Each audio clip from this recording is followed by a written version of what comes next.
CNS is doing a lot of sort of non-public facing work on this topic, mapping out emerging technology supply chains, really getting into where are the gaps, what the new controls in practice, what actions should be taken.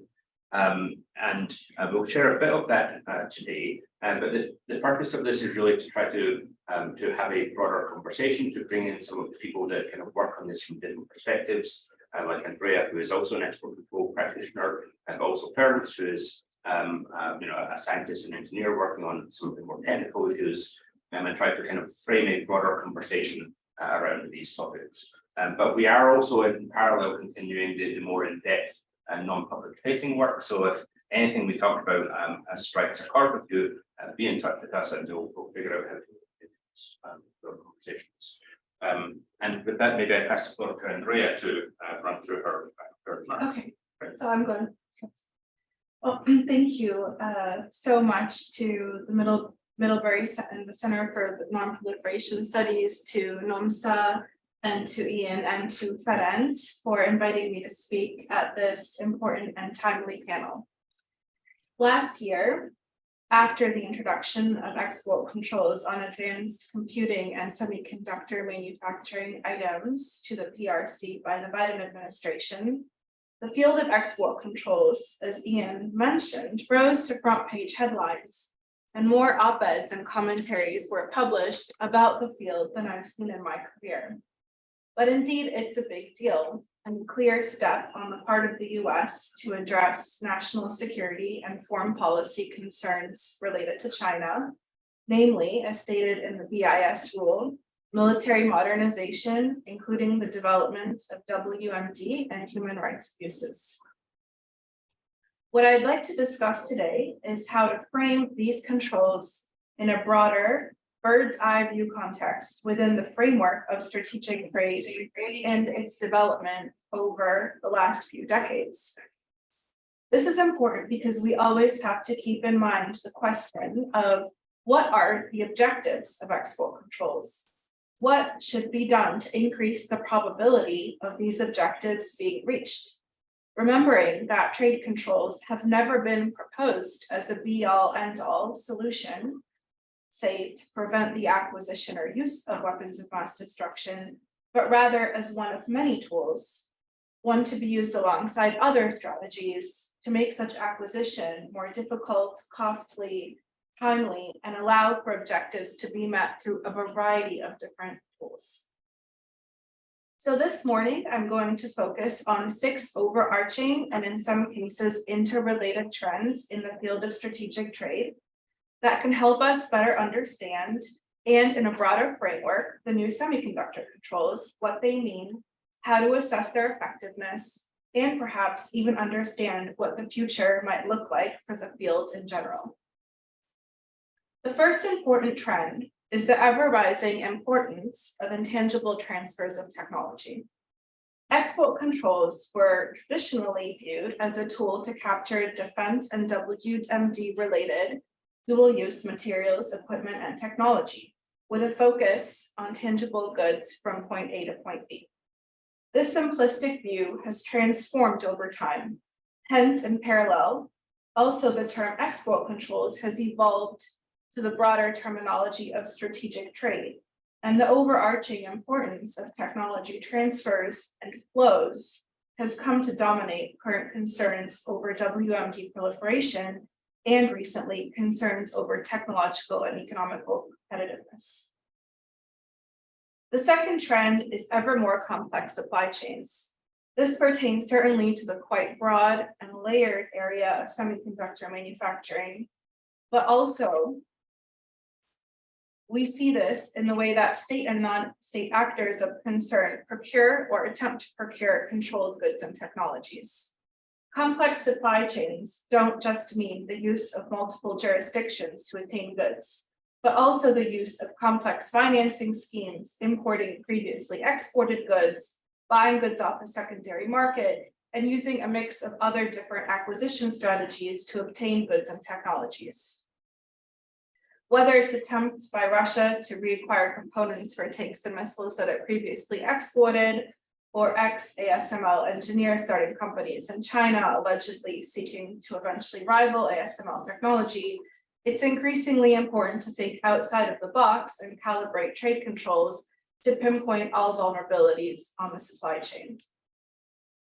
The third trend is expanding notions of the word security, especially in the trade control context. Ian, in his recent article for the Strategic Trade Review, outlined 6 purposes of strategic trade controls, and the last purpose that he referred to was exemplified in the new semiconductor controls, which he calls strategic competition controls. But the objectives of new controls are still stated primarily in security discourse, even though the controls somewhat seep beyond just national security and into foreign policy more broadly, for example, preventing human rights abuses, but also, as some have argued, technology denial for the objective of maintaining a competitive edge. Yet the overarching term security is used as an umbrella under which these various objectives are placed, and this involves a re-examination of the very definition of security as it relates to trade. The fourth trend is an expanding notion of the term dual use. The official term, as defined by the US Department of Commerce and the European Union as well, similarly states that dual use are goods with both commercial civilian applications or military non-proliferation applications. But isn't that now somewhat becoming an outdated view of the term?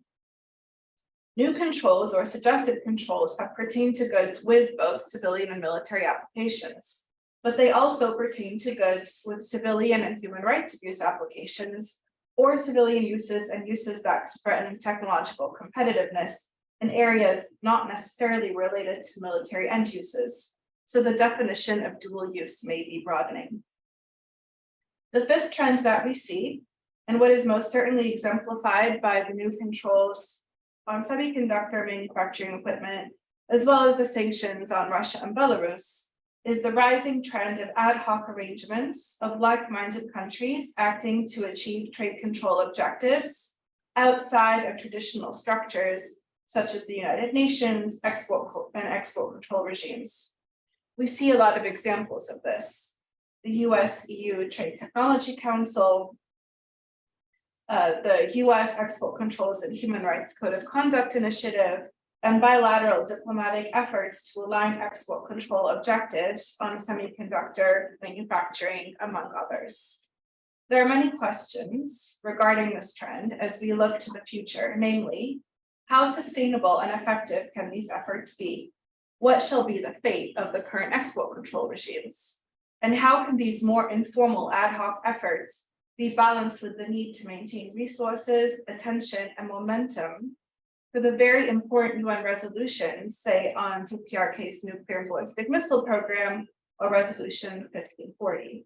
And a question to the audience, which I've seen in some of the questions that have already been submitted, is how can we imagine the trade control architecture 10 years from now?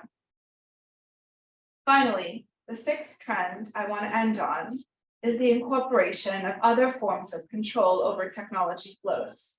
As export control has evolved to encompass the expanding universe of how materials, equipment, and technology spreads and flows, we are moving from a focusing just on export to trade in general, and now a focus on flows.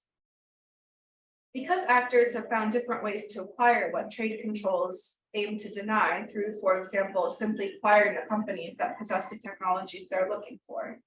And here we see that worldwide, many countries have introduced new legislation or updated previous legislation on foreign direct investment controls to include investment or acquisition of entities in certain sensitive sectors or controlled technologies.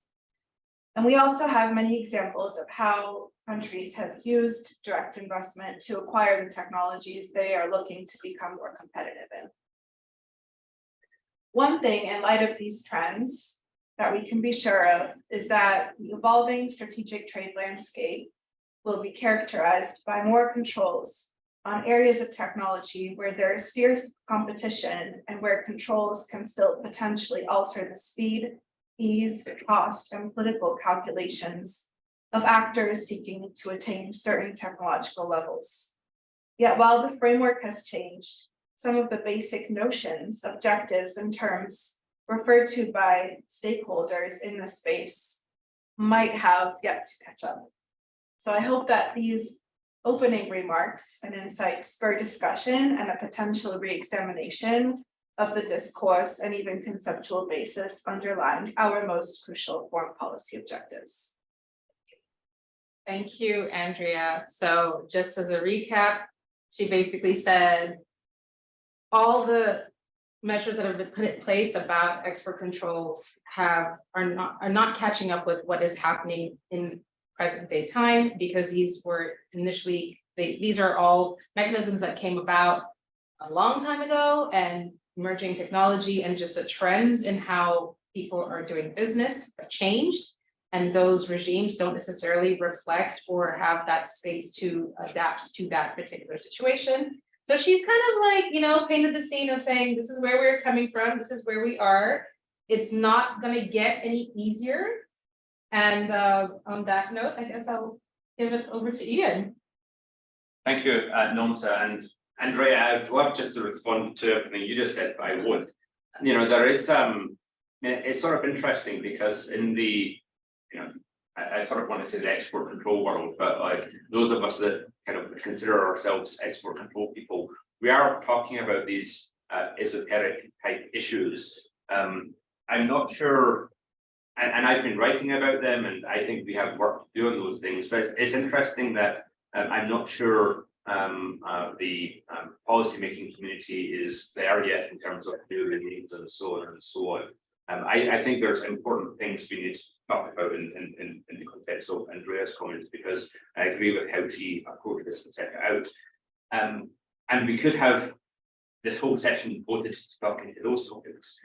But I wanted to come at this from a different perspective, because this is a topic where there's a lot going on at present. There's these kind of you know, very broad,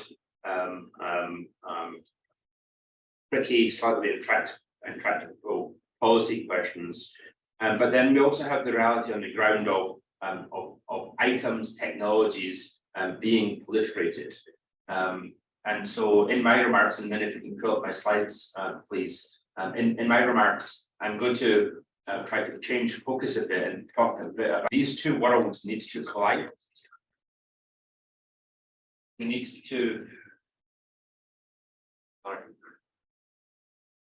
to be able to figure out the architecture.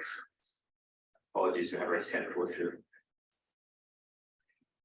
Okay, we need to be able to figure out the governance setup that allows us to speak to the technology trends as we're seeing them. But we also need to figure out how to respond to the technology trends, almost regardless of what's happening with the broader governance frameworks. Partly because some of these things are intractable, and I'm not sure that we're going to get to good resolutions in 1 year, 5 years, 10 years, and there was the point of what does the architecture look like in a decade's time. So if we move to the next slide, please. Now, there's lots of different ways that one can have this conversation. From the CNS perspective, one of the ways that we've been doing this is to try to map out these supply chains of technologies. We've created a dedicated website, compliance.io, where you can read some of the public-facing materials that have come out of this work. But effectively, in addition to the broader governance questions, we're trying to get at, you know, what specific items are not subject to control that perhaps should be subject to control. How are they being acquired? By whom? How are they being used? And so on and so on. And that, in my mind, is a helpful framing for this, because when we start talking about emerging technologies, and if we move to the next slide, please, we can be having some very high-level discussions around how do you control AI, and you know that is a conversation that I think we need to have on a more generic perspective. But from an export control perspective, we're not going to export control all of AI. That's not how export controls work. It's not how we approach things. Instead, what we try to do is to figure out what specific things are of AI. You know, so then we start talking about, well, what is AI, the data, the compute capacity, the underlying model, which is a computer file, perhaps the hardware for deployment. We break it down and we get into the specific things that could be subject to export control. And in my mind, when I think about these broader questions, I also want to get into these very nuanced questions of, what are the technologies and are they controlled or not? And in the past, and perhaps also at present, this is the type of work that would be done within the export control regimes. The export control regimes continues to meet. The FASNR has its annual cycle where proposals are submitted, considered, and perhaps resolved. And the other regimes have parallel mechanisms for considering these things. The challenge we have right now is that in the current geopolitical environment, it's difficult to foresee how the existing regimes can address all of the specific technical gaps that exist in the regimes. And there were some very specific issues last year with regards to the semiconductor controls, with regards to the timing of the cycles when the Russian invasion of Ukraine happened, and how that affected the FASNR arrangement in particular. Those were probably oddities of last year, just because of how the dates played out. But moving into this year and the future year, it's not clear that all of the countries in the export control regimes would be open to broadening the controls or adopting controls and all the technologies that need to be controlled. And we can talk about that. So then, what do we mean by technologies that need to be subject to control? So this is me trying to break beyond the generalities of what are emerging technologies. So in my mind right now, I'm breaking this into two distinct categories. One is emerging technologies, which also is not a great phrase, but actually in this field, we're consumed by phrases that are not great. Artificial intelligence, and then emerging technologies, like we can work with them, but we also cannot get their limitations. So when we start breaking it down, I break it down into two categories: emerging technologies and enabling technologies.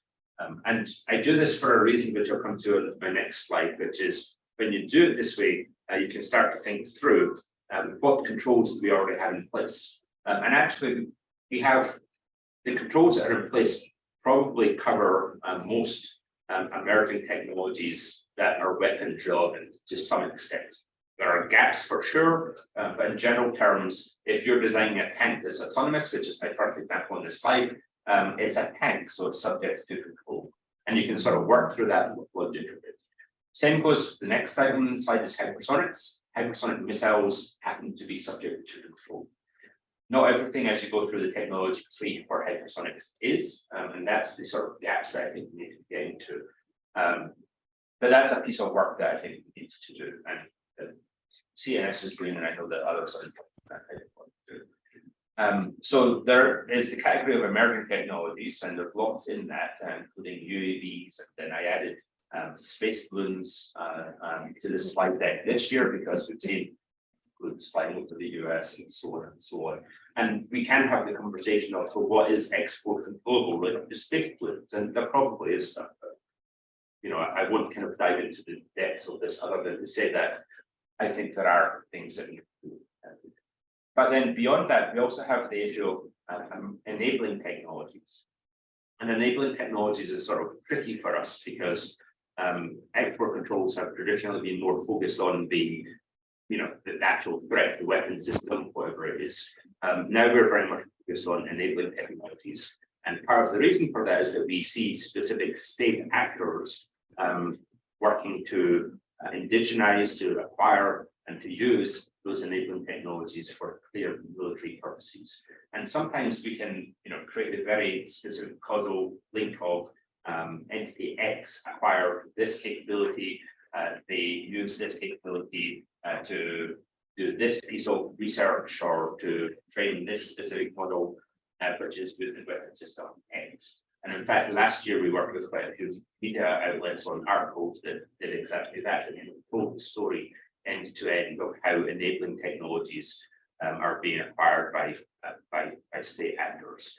The state actors point is sort of important too, of course, because historically export controls sort of hadn't been focused on state actors, at least in the last couple of decades, sort of definition of things that we can talk more about. So the challenge before us is how do we build control frameworks, I think, for enabling technologies. What I describe as the emerging technologies, weapons relevant stuff. I think it should be relatively easy for us to agree control frameworks because it's quite clear that if you have a widget that's going to go into a hypersonic missile, that it should be subject to control, and you can extend it to control frameworks for that. So that's how I'm thinking about this. If we move to the next slide, please. And then we put that up against the different mechanisms through which we can control technologies. Some of this is list-based controls where we identify specific control parameters of items to be added to the lists. I think there are specific things I see missing, and I can talk about those if we have time. There's a big focus on end user and end use controls, and since this is sort of a mixed audience, I could just say a word about what we need there. So if we talk about list-based controls, we have a control list. It's an inch thick if you ever print it, lots of items on it. Then in addition to that, most countries also say that you must apply for a license if you know that there's a weapons of mass destruction end use for your export. You can extend that to say if you're dealing with an entity that's involved in weapons of mass destruction. So that's the end user controls that you also need the license, and you can extend that logic even further. Many countries now are moving to adopt military end use controls rather than just weapons of mass destruction end use controls, but not yet all countries. And actually, when you look at the technicalities of end use controls, many don't have controls I would describe as being effective yet in the state actor context. So there's definitely work to be done there. So those are different control mechanisms, and people often fall back on, practitioners like me often fall back on end use and end user-based controls when we think that it's going to be difficult to agree list-based control for whatever reason, because you don't have to agree specific control parameters and so on and so on. There's limitations to that approach, which we can talk about.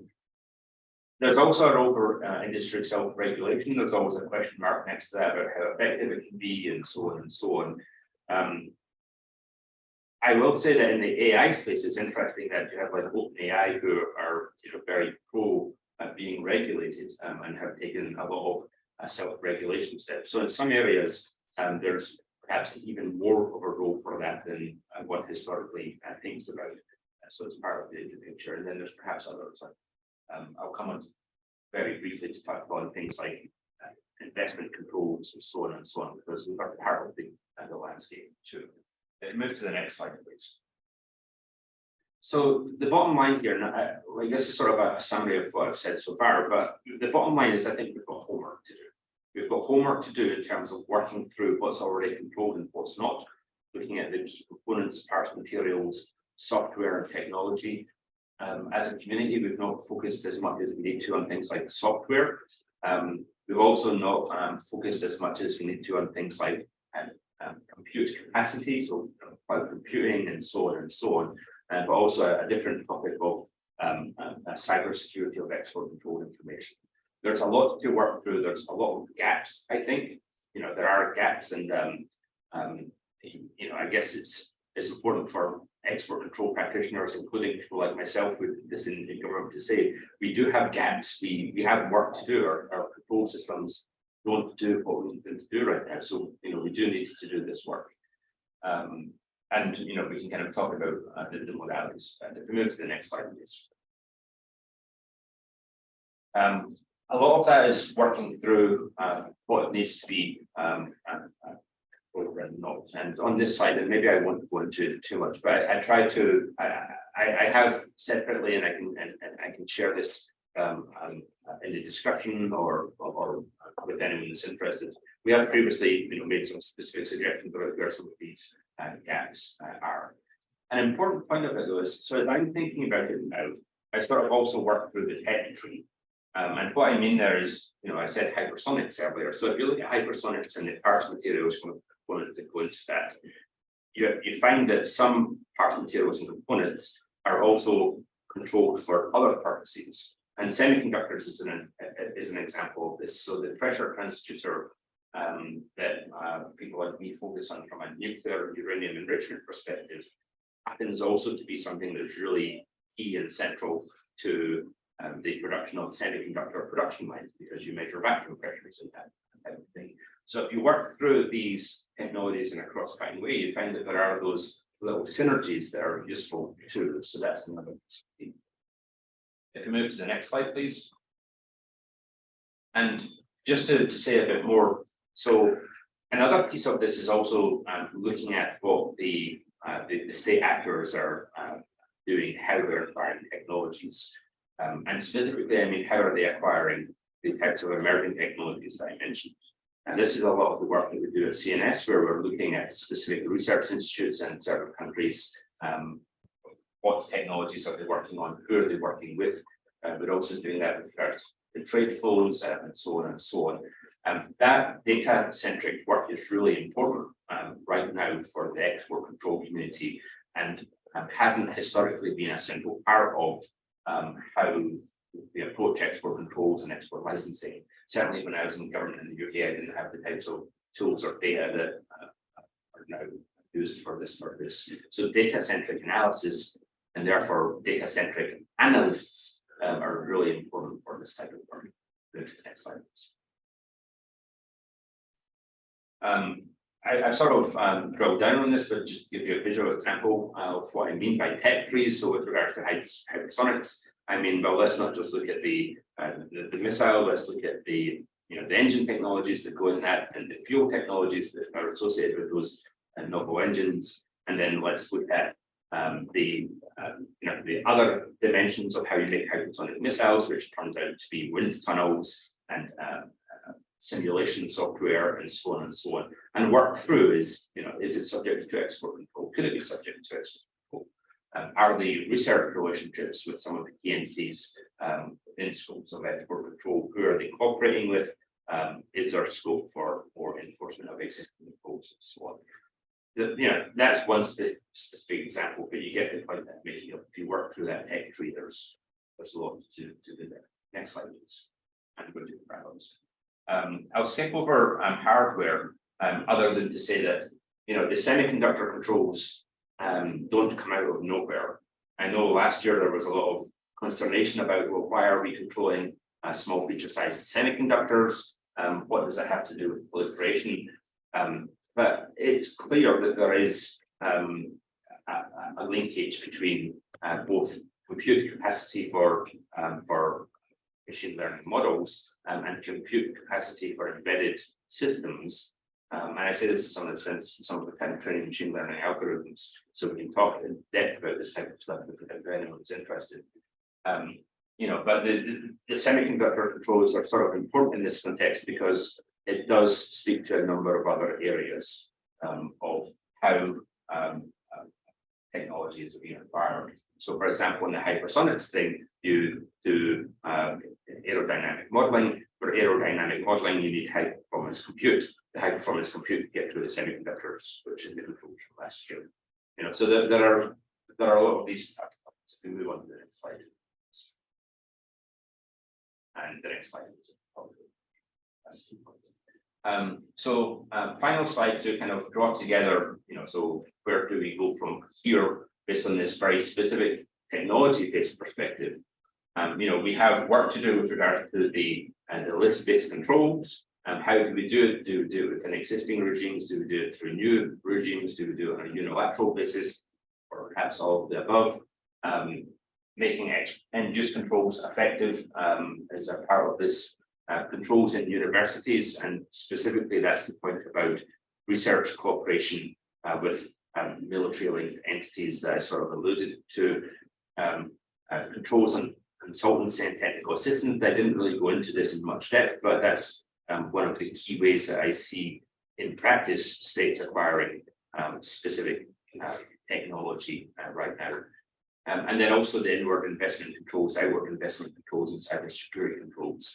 I'm not going to dig into what I mean by each one of those. I'm just saying the words because for this broader audience, you're going to be hearing these phrases a lot in the coming months, with specific moves to try to introduce either in the US context or broader measures related to these points. My final point is to say what I mean by we here. So what we need, and by we, I guess I really mean countries, is what I'm describing as a holistic approach. And partly I say holistic approach because we need to get away from just thinking about narrowly focused export controls, and be thinking about all these other measures that are necessary to build out the framework such that export controls can be effective.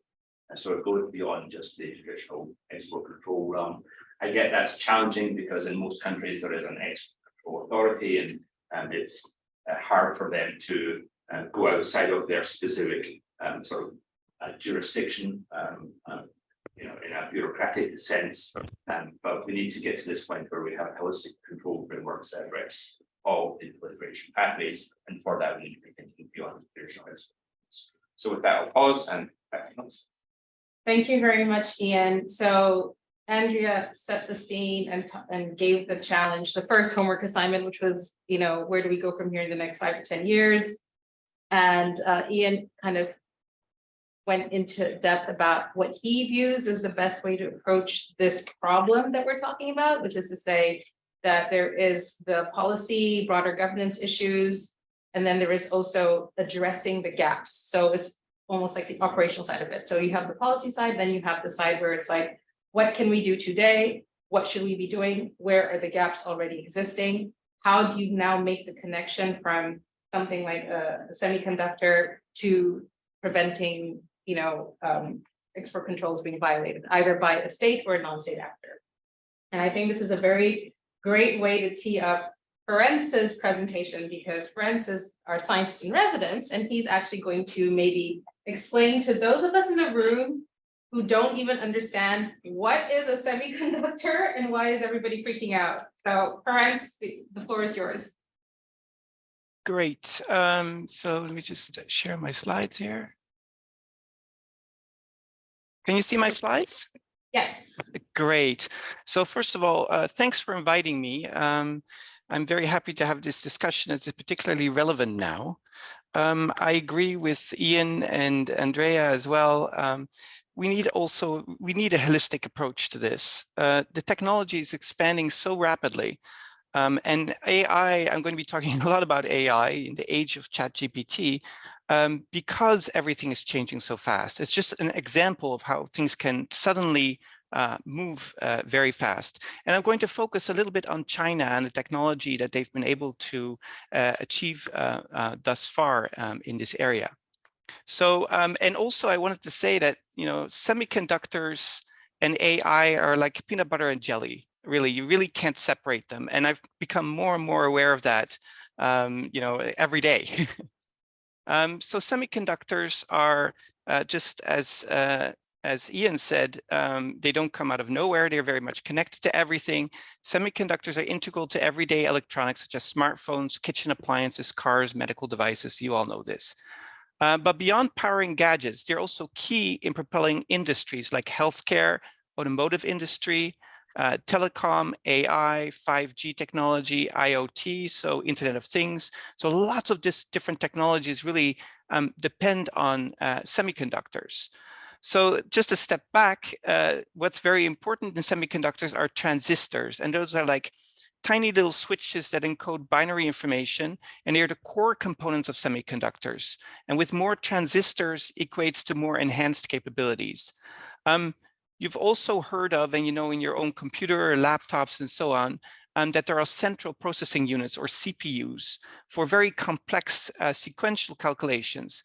But there are also GPUs, which are really important for AI, for very fast, simpler parallel calculations that are highly parallelized and particularly relevant for AI applications that I'm going to discuss. So chip fabrication itself is very, very complex. It involves dozens of companies, suppliers, hundreds of steps, and that's just within the fabrication facility itself. One component of the entire ecosystem is just really very, very large. It requires thousands of people who have very specialized knowledge and capabilities. In a recent estimate by the consulting company Accenture, they found that the components of a chip could travel more than 25,000 miles before it's completed. And the industry is really a global ecosystem where a chip-based product could cross international borders approximately 70 or more times before finally making it to the end customer. So that gives you a sense at how it can easily get disrupted. So any disruption of the supply chain can enormously cost to the industry and the companies that depend on bringing these into products. So just to touch a little bit on Moore's law, which is really an expectation of improvement. So CPU or GPU performance is heavily dependent on the transistor density on the chip, with higher density equating to more computational power. Now, Moore's law is a market expectation rather than a physical law. It's not like Newton's laws or anything like that. It's a market expectation. They anticipate a doubling of transistors on a silicon chip approximately every 2 years, mirroring the rising demand of computation in evolving technologies. And achieving higher transistor densities involves sophisticated machinery capable of handling small features, very small, tiny features with light wavelengths used in chip production. And what you need to do is constantly get shorter and shorter wavelengths of light to go deep into ultraviolet range to be able to produce these small components on a computer chip. So here is an image of one of the most complicated devices really ever made, which uses X-rays, so it's very short wavelengths, so you can get to really small components to produce leading edge chips. And this is the famous EUV lithography. And it's made all the major semiconductors such as Samsung, Intel, TSMC, and Global Foundries, they jointly funded the commercialization of EUV technology over a period of decades. And that's crucial for sustaining Moore's law and letting it to continue to a certain extent. Now, the EUV machine is so complicated, it's comprised of something like 100,000 different parts and costs $120 million. And it's limited in quantity. There's something, I think, 24 right now, and none are located in China. So here we see, and this is about the semiconductor process nodes. Here we see a table of process nodes, which you've probably heard of, and the year these were commercialized and put into production. So a very important PSA is that the term node or feature size or process node in chip manufacturing no longer corresponds to physical size or pitch distance between transistors. So when you think about 3 nanometer node, it doesn't mean that it's 3 nanometers between, that's really, really small, 3 nanometers between the different components. These terms are now mainly used for marketing to denote different generations of chip technology. And not all companies actually agree on what a node corresponds to. Now, semiconductor nodes are generally divided into legacy or mature nodes that are used in automobiles, consumer electronics, medical devices, and leading edge. And these are used in high-end applications such as computing, cell phones, powering AI applications, and also dedicated AI accelerator chips, which I'm going to focus on a little bit. So the leading edge, you have these AI accelerator chips. AI chips are used in 2 primary operations. Training, where the model, you've all heard about ChatGPT and large language models and so on, but there's really 2 components that are important there. Training, where the model learns from a massive amount of text data, which is required for very high performance chips, and inference, where the model responds to user prompts. So that's when you go and you type a prompt in ChatGPT. So while training is computationally very demanding, inference requires less power, but must be quick and efficient for real-time interactions. So unlike CPUs, AI chips also contain AI optimized features that accelerate the computations that are needed for AI algorithms. Like, for example, matrix calculations that are necessary for neural nets are done extremely fast. And really, it's just a matter of addition, subtraction, all that kind of stuff. It's not that complicated, but it needs to be done in a highly parallel way and very, very fast. So let's now shift the focus to China as an example. In 2020, China is the world's largest chip consumer, imported 6.3 times the sales value of microchips compared to its production. So US sanctions on Chinese tech firms like Huawei are due to suspected military involvement, human rights abuses, and so on, and indistinct boundaries between civilian and military technologies. And these sanctions have hindered China's ability to create top-tier chips that it needs for innovative technologies, such as Huawei's mobile phones, but also for AI and so on, which I'm going to be discussing. And without extreme ultraviolet or EUV technology that I discussed for high-end chips production, Chinese semiconductor production will remain behind leading nations such as Taiwan and South Korea. It really, to a certain extent, limits the advancements in technologies requiring feature sizes below 5 nanometers, so below 5 nanometer nodes. There's still probably tricks that they can do to get to 5 nanometer nodes. And some people say, some analysts say that they've already reached the 5 nanometer node, but there's not that much information out there on that. So I wanted to give, as we are in June now, and this presentation was written in May to a certain extent last week, an update of where we are and where China is and how rapidly this is changing. So this covers recent developments from the past few months, really, in response to sanctions imposed on China. The information is not complete, and it focuses on China's technical strategies to mitigate the sanctions impact. And as we navigate an AI revolution, it's really crucial to note that China is undergoing a similar transformation. So in the background, you can actually see the Tesla H100 80 gigabytes NVIDIA deep learning GPU, a lot of stuff there, graphics card, which mortals really cannot buy. It's about $40,000 a piece. OpenAI, the large-scale model that ChatGPT runs on, has produced and so on, has needed something like 5,000 to, it's estimated at least, 5,000 to 10,000 of those NVIDIA A100 GPUs for training. But China and Russia are restricted from receiving these.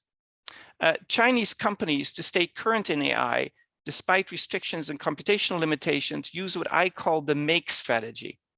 It's actually ChatGPT who came up with this, but anyway, managing assets, keeping efficiency.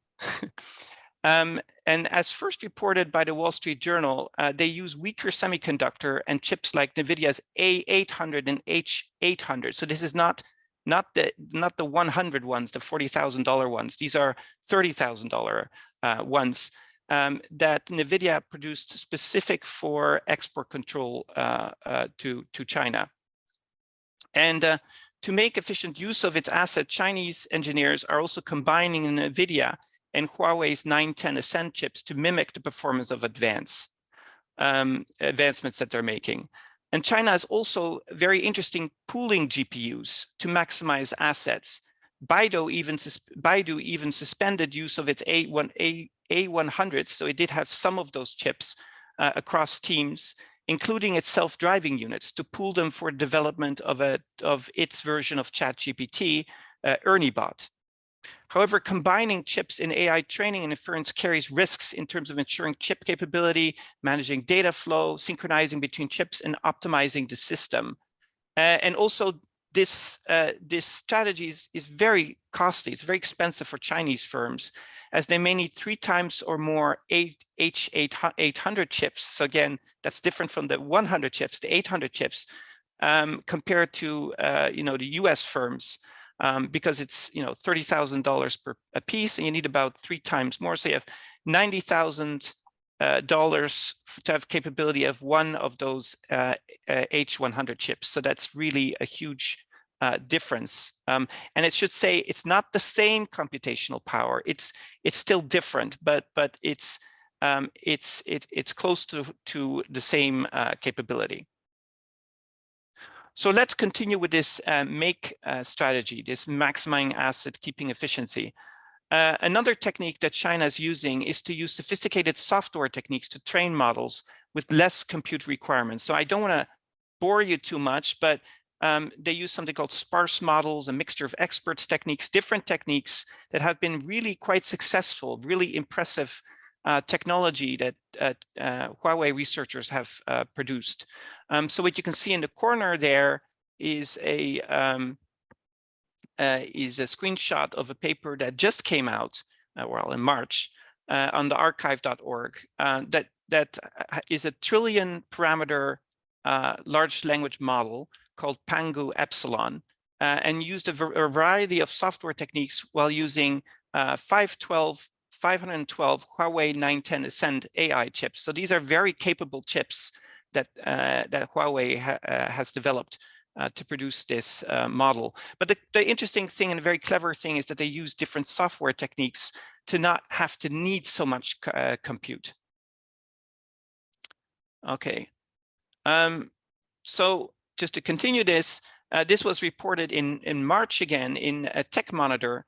China is transitioning from broad inefficient subsidies to an industry-led semiconductor strategy, enabling leading companies like SMIC, which is a very important company, and Huawei, to create local chip-making tools with specific government funding and state research support. So gone are the times when money was just kind of spread out across the whole industry.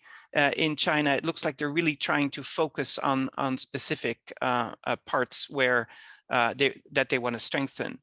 And then it was reported just this last month in May in Digitimes that Chinese chip makers will prioritize optimizing mature nodes over developing sub-10 nanometer technologies in response to export controls. And China really remains competitive. This is something that we actually expected to have, and we actually wrote it in one of our papers, that we expected this shift towards mature nodes because China is very strong in that area. China is also leveraging cloud services to bypass export restrictions. For instance, in March, in the Financial Times reported that despite export restrictions, Chinese companies such as iFlyTech, and you may remember iFlyTech, it was banned from directly buying semiconductors after US blacklisted it for a role in providing technologies for state surveillance, and SenseTime also for leveraging cloud services using non-blacklisted subsidiaries to rent or acquire advanced NVIDIA chips. So they're using basically cloud services, and I believe it was also in the US. And these are ways that they're exploiting regulatory loopholes for long-term use of these excellent chips. So just some other possible methods. So in 2017, China launched a bold AI development plan through 2030, emphasizing brain-inspired computing chips. So what do I mean by that? This is really, truly interesting, and I think a very important area of research, specifically because it doesn't require leading-edge nodes to produce these devices. So these brain-inspired chips differs from traditional von Neumann architecture, where separating the processing and memory units are done, which actually consumes 80% of the energy, the power that you use, just in the energy transferring of going from the processor to the memory unit. So going back and forth uses up 80% of the energy. So that's a lot of energy that's being consumed. In contrast, the way the brain works is a little different, which is that the memory and the computation unit are in very close proximity. It enables very efficient processing with the brain and very little power. We use very little power in our brain.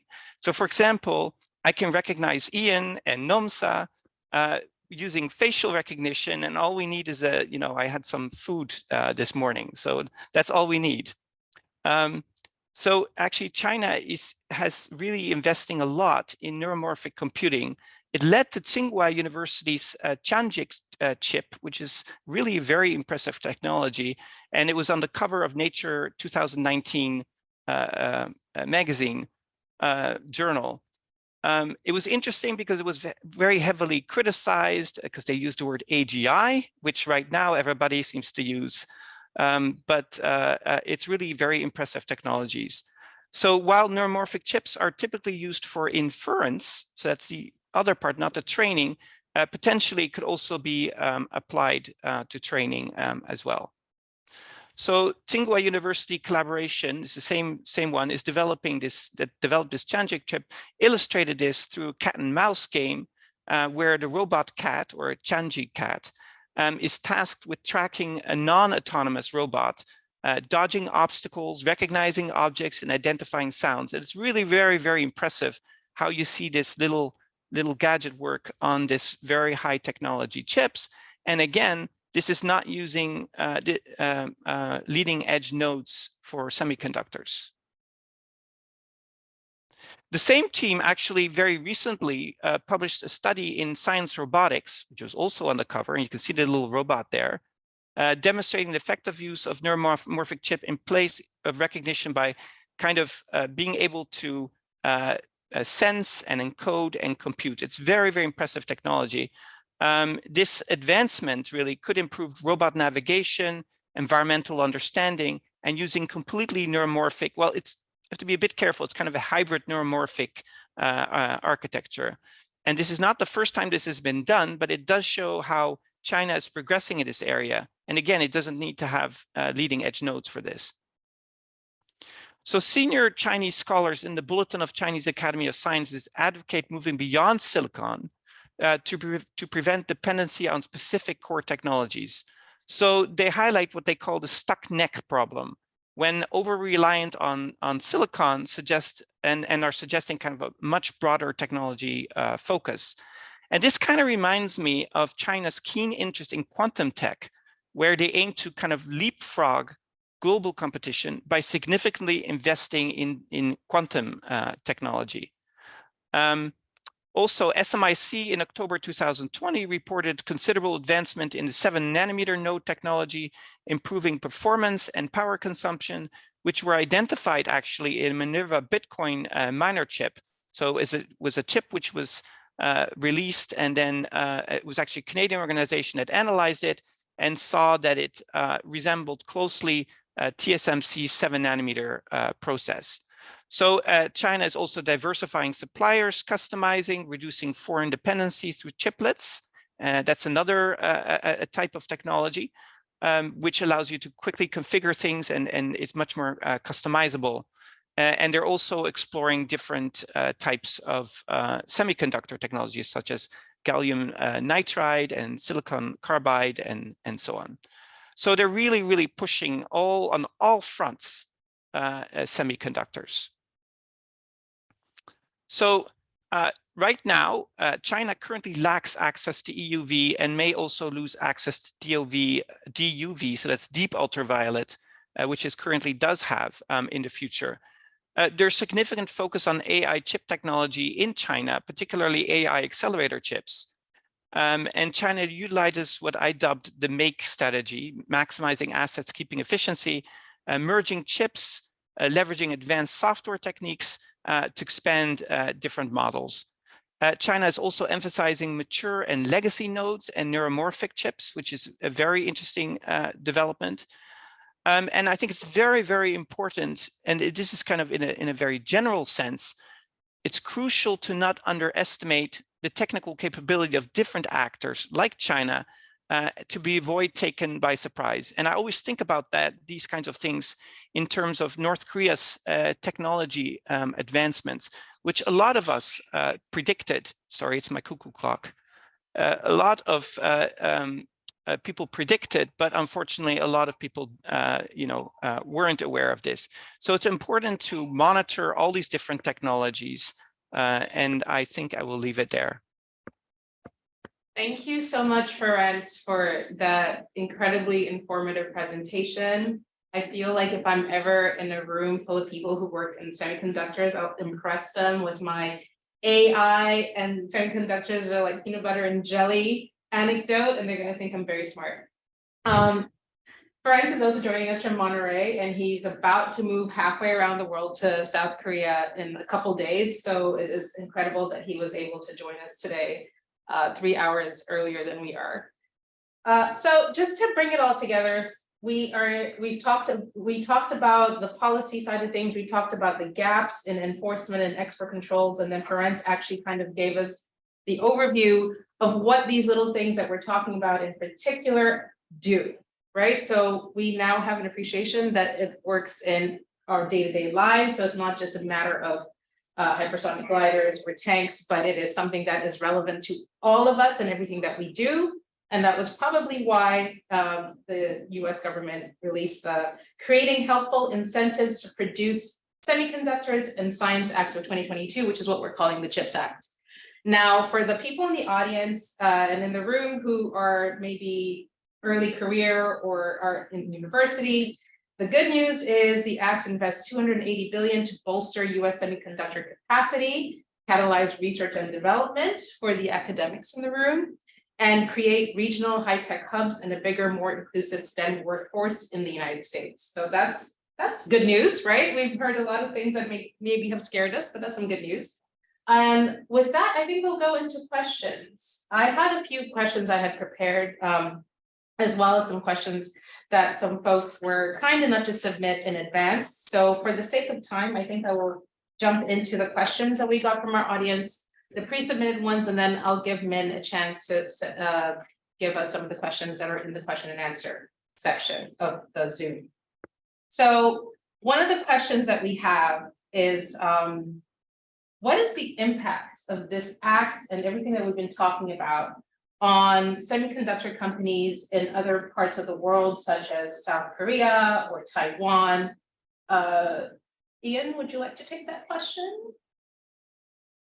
Yeah, well, thanks for that. And maybe I'll also speak to the one that you mentioned to me as you were listening to Ferenc's, which was, and apologies, I'm taking this a bit of a different direction, but I'll come back to your point, which was, why do we care about technologies being used for military end uses? Yes. And so both of these together are really important, actually. On the military end uses point, I personally am not singularly focused on China.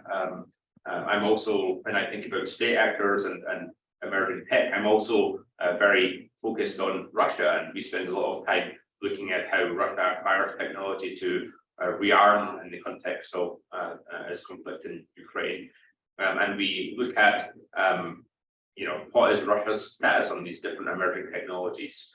It's interesting that Russia is very far behind China when it comes to semiconductors and other things, to the extent that I looked at one specific data point is on a certain metric, Russia comes 18th in the world in terms of scientific research on it's a specific AI topic compared to the US, which is 1 and 2. So I wouldn't want to forget Russia, but also, and I'm being particularly frank, you're sitting here in Washington, DC. Pretty much every conversation you have in a think tank or with quite a lot of government officials focuses on the China question and the China challenge. Why? Well, there's different ways that one can respond to the question of why. One is that there is, I think, in Washington, at least, an expectation that there will be some form of conflict with China. So we could go down that route.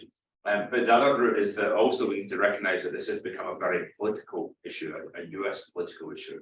You have the congressional committee on subcommittee on China and so on and so on. This is just part of the political narrative. But while it's a political issue, I also wouldn't want it to be devoid of the security issue. So the very real risk of conflict in the case of Taiwan, and then there's other security challenges both in the China context. Now, coming back to the CHIPS Act thing, so that's doing a few different things. One is, we are entirely reliant on Taiwan, which the nature of globalization is that we should be comfortable with that. But in the context of a few different factors, the risk of conflict in the Taiwan case, but also the broader trend towards anti-globalization, which we sort of saw really take hold during the Trump administration of reshoring and so on, means that the concept of being reliant on one particular country for something that is so central to the global economy, makes less sense. The challenge is that building a semiconductor fab takes billions and billions of dollars and takes years. Like the first year of chips produced in a semiconductor fab won't work because just like process tuning and so it takes a long time. So trying to overcome the now dependence on Taiwan and have a kind of a truly secure supply chain is going to take years. It's not clear to me that that will happen. It's difficult because, you know, if there is going to be a conflict in Taiwan, we don't know the timelines for that. But I mean, my crude guess is that the reshoring or the kind of the resetting of semiconductor supply chains would be in a longer time frame than would be, you know, the potential conflict in Taiwan. Hard to say, but you know, I wouldn't assume that it's possible to reshore before there be a conflict. In addition to that, and how it affects other countries. So globally, everyone's relying on Taiwan, but then we have certain other countries, South Korea and so on, which make semiconductors, but you know, in a slightly different place in the semiconductor value chain, and historically have supplied both Western and Chinese markets. The way that I've been talking about this is bifurcation of supply chains, where you know, Chinese market kind of is more isolated from the global market. With the CHIPS Act, the other dynamic that we are seeing is countries, I think including like South Korea, deciding whether to continue to try to service both of those markets or not. It's a really massively, like it's impossible to describe how significant a decision to leave the Chinese market is for any specific country, because it's huge. But that is the dynamic that's going on right now, where countries are deciding, can you really straddle both of these now bifurcated supply chains, or do you have to reorientate your whole national economy, frankly, towards, say, you know, the international supply chain as opposed to Chinese supply chain? That is, you know, when I go around the world and hear from countries, that is the dynamic that's out there right now. That's much more than just export controls, emerging technology controls, chips. That's, you know, the kind of that's countries' global outlook, and that is the international economy. So the whole thing is being reshaped, partly as a result of CHIPS Act, but also as a result of things like the October 7th semiconductor from the US last year. I just want to, on the tail end of what Ian said, you know, in response to the semiconductor controls, China recently sanctioned Micron, which is a large semiconductor chip firm, and it sanctioned Chinese companies from importing Micron chips. And so Japanese and Korean firms, and this is playing out day by day, are trying to figure out, do they backfill what the gap that Micron will leave behind? And at the same time, there's more pressure from certain US congressional, you know, political groups to then counter sanction other Chinese chip companies. And so we're kind of seeing a day by day play out of what's really becoming a significant tit for tat trade war in this field. And the, you know, Japanese have aligned to a certain extent controls on semiconductor manufacturing equipment with the US. Korea is engaging in bilateral discussions with the US on those measures, but as Ian referred to, it really remains to be seen what stance the companies will take and how they're going to react, and potentially backfill the gap that, say, the sanctions on Micron will create. Thank you so much. Can I add? Oh. Yes, Sorry. please, Ferenc. If I could just add just a few words about that. So Korea has actually expressed concern about the CHIPS Act in terms of, as part of it, you would need to have profit projections. There was also restrictions on expansion to China, which is a big concern because that's, you know, South Korea's largest trading partner.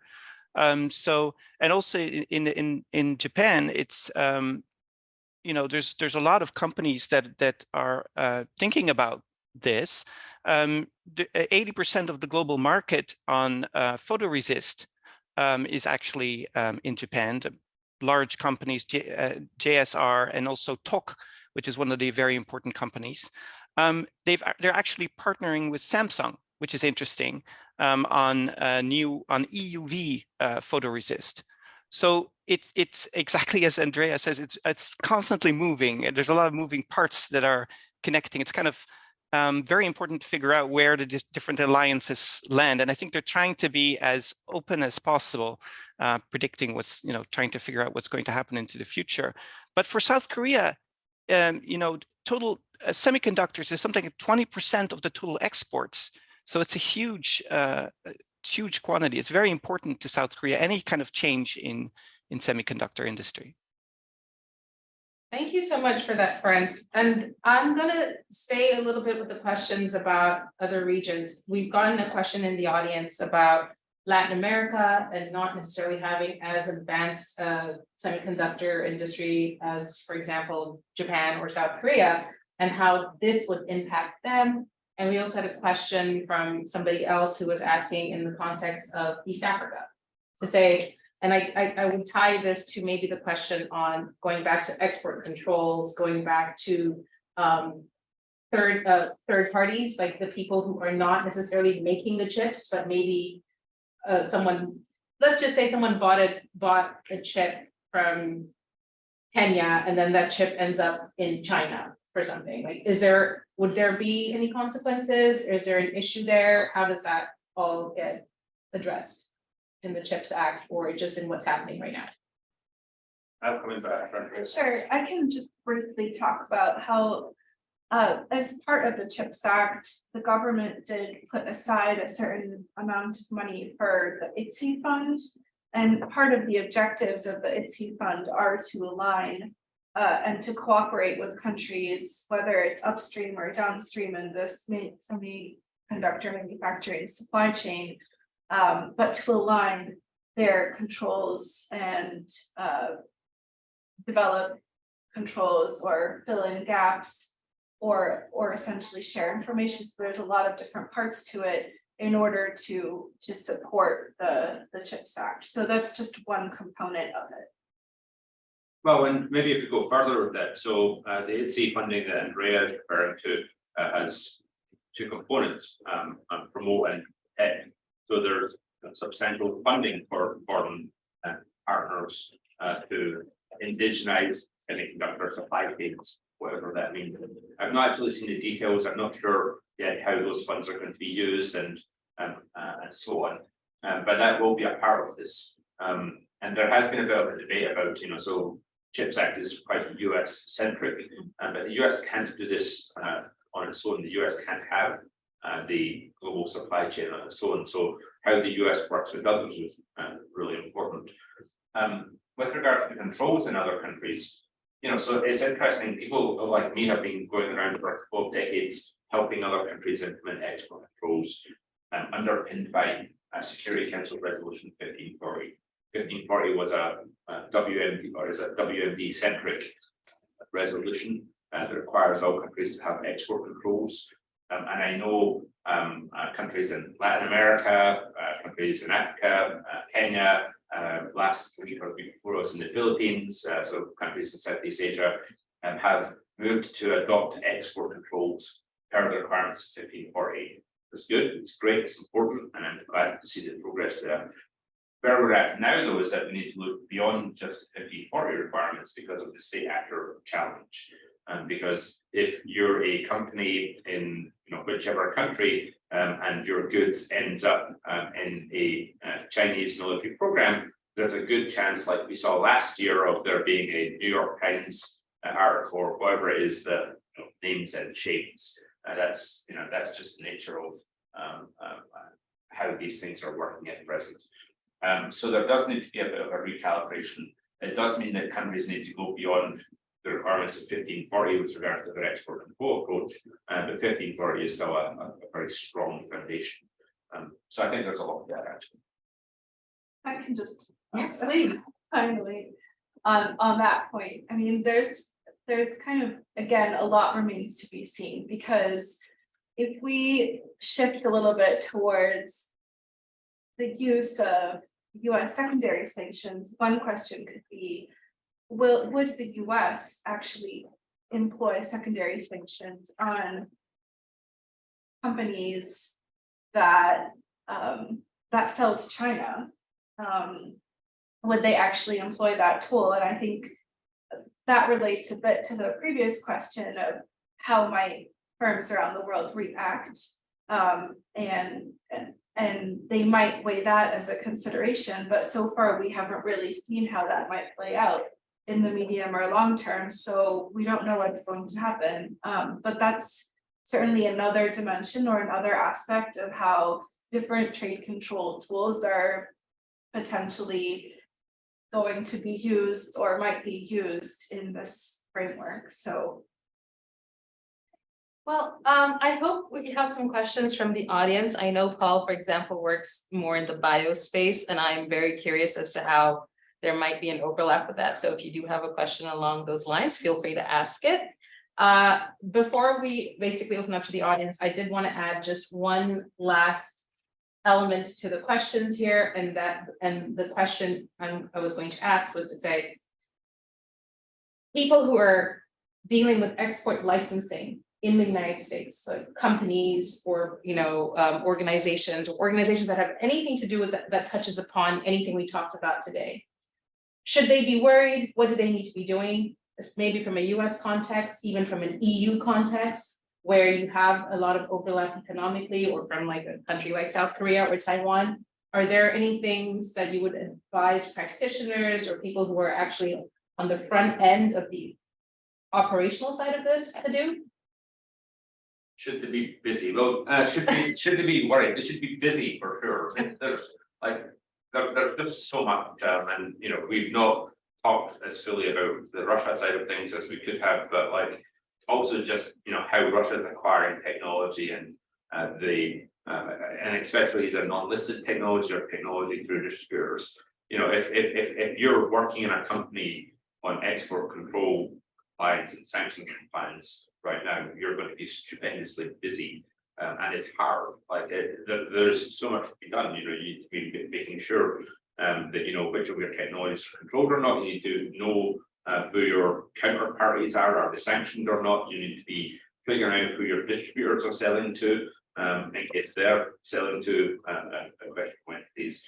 Maybe need to be trying to keep up with the regulatory changes, and especially if you're in the semiconductor space, and the October 7th rule from the US had such profound, far-reaching implications.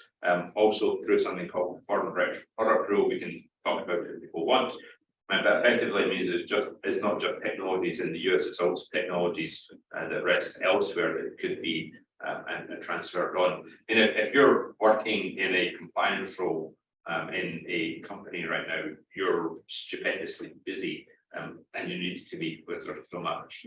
The other aspect of this is like, if you're working in the AI sector, I hope, I said this in an article a few weeks ago, I hope OpenAI have export control people.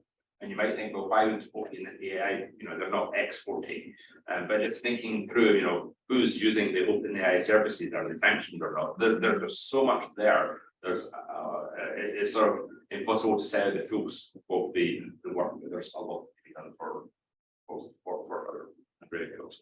yes, Nomsa, I think you hit on something that all of us could be talking about for a while, which is how this kind of legislation is actually implemented on the practical level. So I agree with everything that Ian said, and certainly compliance officers have their work cut out for them. Another aspect of this is going to be questions around enforcement. So when are we going to start to see actual cases come out of how this is going to be penalized in the case of companies that file voluntary self-disclosures, or that find themselves in the midst of an investigation of not complying with the new rule. And then the other aspect is the resources necessary to actually enforce all of the universe of export controls and sanctions that we have right now. And how much funding and resources will the Bureau of Industry and Security get? Will it match, their new responsibilities and to other agencies of the US government that implement sanctions and export controls, through all of the different agencies. So that's a whole other aspect of it, and the practical implementation and enforcement, like we always talk about with export controls or trade controls in general, is just as important as passing that legislation. And if I add to that, Andrea talked from a US perspective, which makes sense. I'm from the UK, I work with the EU, I work with governments around the world. The amount of resources that are needed in export licensing is substantially more than exists at present. And probably orders of magnitude more than existed when I was in the UK licensing process a decade ago. That resource, I think, isn't there yet. And so all governments need to be figuring out how to step up for this. And there's a lot of work to be done there for sure. Ferenc, from a more technical scientific perspective, or just in general, anything you'd like to add? Are physicists worried right now? Are they happy, intrigued, ambivalent? One of my worries is physicists are never worried about these things, which is a very important point, because different technologists and scientists need to be aware of the export control regulations. I think through efforts like CNS and other organizations, I think different companies are getting more aware of all these different things. So, but the technology is changing so rapidly, so it's the cliche. It's very hard to keep track of the regulations and so on. Yeah. All right. Our audience, questions? Paul looks like he has a question. Oh yeah. If there aren't, maybe we could talk about questions too. Dan Horner from Non-Proliferation Review here at CNS. Ian made a comment that the multilateral export control regimes are kind of hobbled because of the geopolitics. But even if that were resolved, what role could they or should they be playing? Are they equipped in their current form? Do they need to be revised, or do we need to be looking at different entities and institutions to deal with this? That's a question for all the panelists, but Ian made the initial point about that. So thank you for asking that, Dan. We have a few people who also asked something along those lines. So for those of y'all who are tuning in, your question just got asked in the room. Sure, I'll start off. So there's been a lot written and a lot of discussion about one part of your question, which is independent of semiconductor export controls. What should be the fate of the export control regimes as they are today? Are they effective? Are they fast enough? And I think that, yes, even independent of that, there's still a role for them in their particular spaces. So the nuclear space, the biological and chemical space, WASNR, and the missile technology control regime, they each have their own purview, and that's even independent of the whole discussion. I think, though, however, where we're talking about, say, semiconductor supply chains, if we're talking about supply regimes, the countries in that supply chain are going to be different than those that are in the current export control regimes. And I think that's why you see these ad hoc arrangements, and with all of the different kinds of technologies looked at from an individual perspective and broken down into their components, the supply chains are going to be different in every single case. So it makes sense that this ad hoc approach is taking place, because you can't mirror in the existing export control regimes what you might see of concern in other emerging technologies, and especially those enabling technologies that Ian talked about. And yeah, I'll leave it at that. And maybe Ian can tell us some of the countries that are not a part of those regimes that are significant to this conversation. Yeah, I mean, there's a lot here, and there is, mean, I guess it might be more of an academic debate about the future of the regimes, and I'll come back to why I say that. 3 of the regimes are fine, by the way. The nuclear suppliers group, the Australia group, and metal technology control regime are, I think, unaffected by current dynamics, can largely work, can, the Vassner is the question. Vassner is a question because Russia is a member, China isn't, and, what stems from that. My own view is keep Vassner, but create something in addition to that. And I say that because there's certain technologies, things, control mechanisms that I think are out of scope of Vassner that need to be controlled on a multilateral basis somehow. And if it's out of scope of Vassner and Vassner's scope's not going to change, we need a way of controlling those. So, my view is to create mechanisms. For the audience, could you say what Vassner is? Vassner covers export control regime created in the mid-90s to sort of control military technologies and also things that are military relevant. But effectively, it's a catch-all regime that if something doesn't fit elsewhere, Vassner tends to be the go-to place for it. I mean, you could take from that, it also might not be as strict as others, that's not actually quite true, but it then becomes like a watch list of technologies, I guess, that's we'll go with the analogy. So military goods, and part of the rationale for keeping Vassner is it makes sense to have a forum through which you coordinate with Russia on what should be controlled from a military perspective. Sometimes we'll have consensus there, sometimes we won't, but there are things that in terms of countries, there's a whole lot of countries in Eastern Europe, for example, that have sought to be members of the regimes of Vassner, but which aren't because Russia has blocked them. And so, I mean, there are different ways you can cut the conversation about who should be part of these regimes and who shouldn't. The key point is this: when I talk to practitioners around the world, I do not get the sense yet that there is appetite for a new regime, for a new formalized mechanism like the existing mechanisms. Personally, I think that there could be, but fine, like we live in reality. But at the same time, there is an acceptance and recognition that we need to find ways of coordinating the types of things we're talking about, even if we don't have such a regime. So where the discussion is at is how do you coordinate these things in a way that makes sense without having such a regime? Personally, I think that's hard. By the way, like I'm not clear on how one does that. And I say this as someone that spends their time reading the archival documentary history of how these regimes are created, why and whatever. They were created for a reason, because it's hard to coordinate without something like that.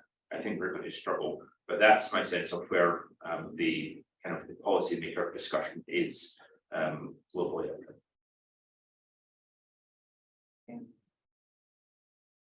Anybody else? Okay, I can ask you another question that somebody asked from Belgium. Their question was, how and by when will we have more clarity on the definition of emerging technologies? Will the EU implement export controls on semiconductors like the United States? I don't know. I'm going to go to Europe in a couple of weeks, and so I'll ask the question of what the EU is going to do. Specific countries in the EU have now agreed to control specific things. The EU and the US are cooperating through this Technology Trade Council, which could, in theory, result in new bilaterally agreed controls, I guess is how we describe them. But I'm not quite sure where we're going to get to. Historically, the EU has been resistant to the idea of controlling things outside of the regimes. I sort of hope and expect that position has evolved, but I can report back quite here in a couple of weeks. Andrea, I think that. Sure, just on the definition issue. I remember a couple of years ago, we were already talking about how certain of the so-called emerging technologies are long gone from being just emerging. So you can imagine nowadays how that terminology creates a lot of debate and confusion. And I think, yes, there's a lot, and if you look at the comments to the ANPRM from 2018 on those emerging technologies that EIS delineated, a lot of the comments from industry were, give us a definition of emerging technologies. First tell us what you mean by that. And so I don't have a good answer to the question, because you'll see as many different definitions of that term and as many different technologies underneath that term as anybody wants to. And I'm sure that Ferenc also has a view on when he sees that terminology used. But certainly many of these technologies, though they are emerging, are at a much more mature stage where they can no longer be called emerging. And we got a couple trade related questions. I'm just summarizing them, but basically the question is, how do we protect the openness of global trade? And how do we continue to have a robust global trade system in an era of strategic competition and strategic trade controls? I'm just going to start off with a really generalized answer to that, because it isn't just about today, but it's the history of talking about this as the balance between trade and security, and that's really up to every country, to decide, but how that balance is going to be struck. But I think nowadays the question is the same in terms of what countries see in their, perhaps going back to what I was talking about, the definition of security, what they see in their foreign policy or strategic interest, and how to balance that with the need for competitiveness and economical societal development, and how to calibrate their trade policy in order to balance those out in their own national interest. All right. I don't see any more questions from the room, and I want to be respectful of everybody's time. So the formal part of this session is now closed. Thank you so much, Ferenc, for joining us. And I'm looking forward to you sending me probably amazing food pics once you get to Korea, and I'll just be jealous. And thank you to everyone for joining us. If you have any other questions, or if you feel like you want to get in touch with us to do an event or to be a part of our panel in the future, please shoot me an email, or you can send one to Ian Stewart as well, and we will make sure to respond. And then if anyone else had any further questions, feel free to also email them and we will try to get back to you. Thank you, everybody.